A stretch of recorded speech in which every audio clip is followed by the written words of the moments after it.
Assalamualaikum warahmatullahi wabarakatuh. Kembali lagi bersama gua Jo di channel Padepokan Misteri. Dan bagi kalian yang sudah ngeklik video ini, terima kasih sebanyak-banyaknya. Sudah nge-share, sudah nge-like, dan yang sudah ninggalin komentar, terima kasih sebanyak-banyaknya. Semoga kalian semua diberikan kesehatan, kelancaran rezeki, dan umur yang panjang. Amin amin ya rabbal alamin. Bagi kalian yang pengen cerita kalian itu dibacakan di channel Padepokan Misteri, silahkan DM via Instagram, linknya ada di kolom deskripsi. Kali ini alhamdulillah studio dari Padepokan Misteri sudah jadi, sudah dicat, alhamdulillah ya. Berkat dukungan dan support kalian, kali ini ada sebuah cerita pengalaman horor yang ditulis oleh Bapak Rahmat. Bagaimana ceritanya? Yuk kita dengarkan sama-sama. Namanya Pak Fuad. Ia sudah lebih dari 20 tahun bekerja sebagai penjaga rumah loji di pojokan Jalan Undaan, Kota Surabaya. Ia bercerita dahulu pemilik rumah ini adalah orang Belanda. Namun kemudian dijual dan dibeli oleh saudagar Cina. Profesi yang dilakoni Pak Fuad itu sebenarnya pekerjaan turun-temurun. Sebelum saya, yang menjaga rumah ini adalah bapak saya. Jadi Pak Fuad itu adalah sebuah penjaga rumah di rumah tua yang ada di Surabaya itu. Kerjaan dari Pak Fuad itu sebenarnya turun-temurun. Pada asalnya itu yang bekerja adalah bapaknya, tapi sekarang sudah diganti oleh Pak Fuad, anaknya.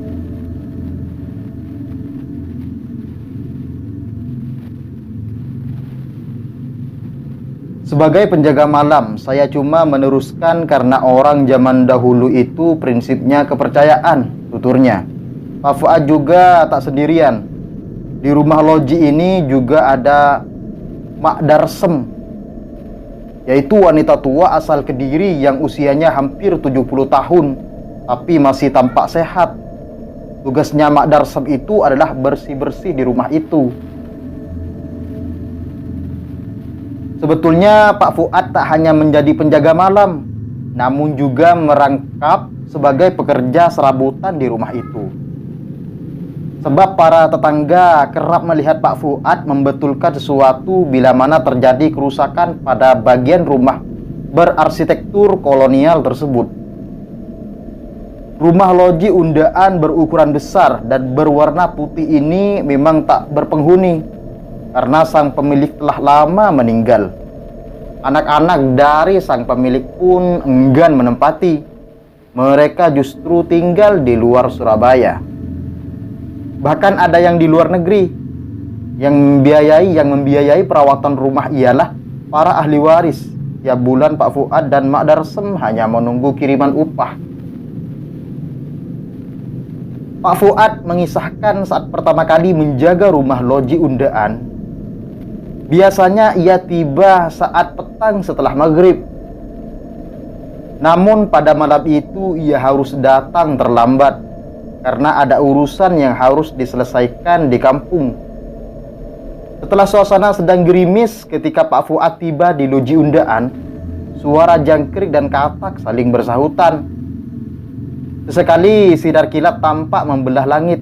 Seperti biasanya ia kemudian mengambil posisi di teras rumah, merebahkan diri di atas kursi kayu panjang dengan satu muk kopi buatan Mak Darsem ditambah satu pek kretek. Lewat tengah malam tiba-tiba Pak Fuad merasa terkantuk. Kelopak matanya tak bisa dibuka lebar. Rasa berat seperti ada yang menggelayut. Meski ia terkantuk, namun masih bisa merasakan keadaan sekitar. Tak berselang lama Pak Fuad itu dikejutkan oleh suara berisik dari dalam loji rumah itu. Samar-samar ia lihat dari balik jendela. Ternyata banyak orang Belanda berada di ruang tamu. Mereka seperti sedang mengadakan pesta. Sebagian bencengkrama. Ada pula yang berdansa diiringi musik. Orang-orang ini nampak jelas dan nyata. bahkan berlalu lalang di hadapannya menuju halaman rumah.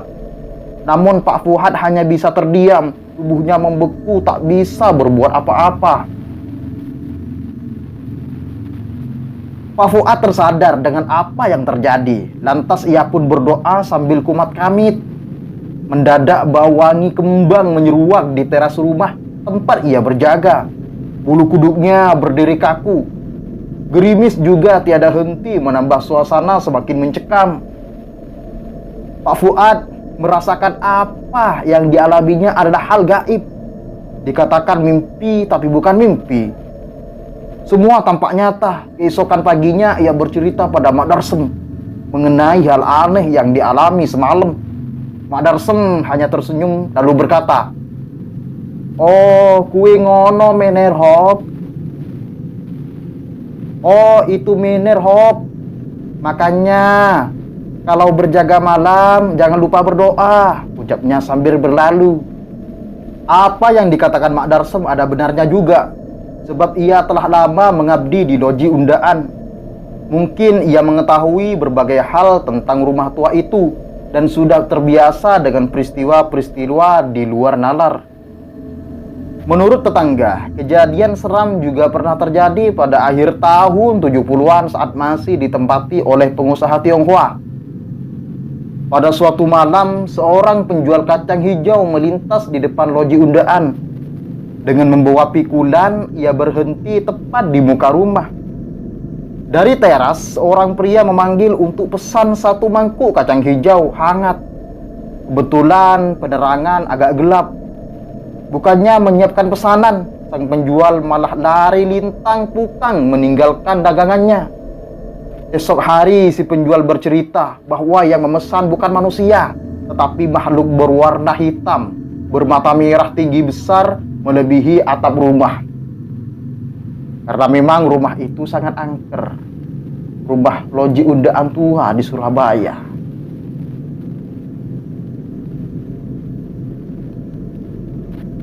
Menurut Pak Fuad, sebenarnya peristiwa aneh dan seram sering terjadi di loji undaan, mulai penampakan hingga suara misterius. Hal ini biasa terjadi saat tengah malam. Awalnya saya merasa takut, tapi lama-kelamaan jadi terbiasa melihat hal itu. Jika menjumpai hal gaib, saya selalu berdoa, lalu mengabaikannya. Saya anggap kejadian itu tidak ada. Paling saya alihkan perhatian dengan mendengarkan radio. Tutur Pak Fuad singkat.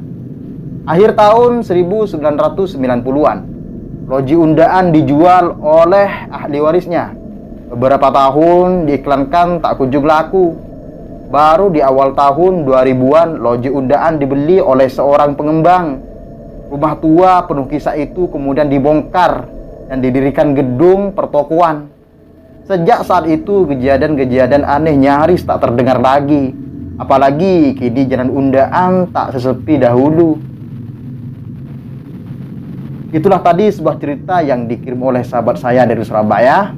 Semoga cerita ini menghibur kalian. Dan apabila kalian punya cerita misterius, cerita horor, pengalaman horor, silahkan kirim via Instagram yang linknya ada di kolom deskripsi. Sampai jumpa kembali bersama saya Joe di channel Padepokan Misteri. Wassalamualaikum warahmatullahi wabarakatuh.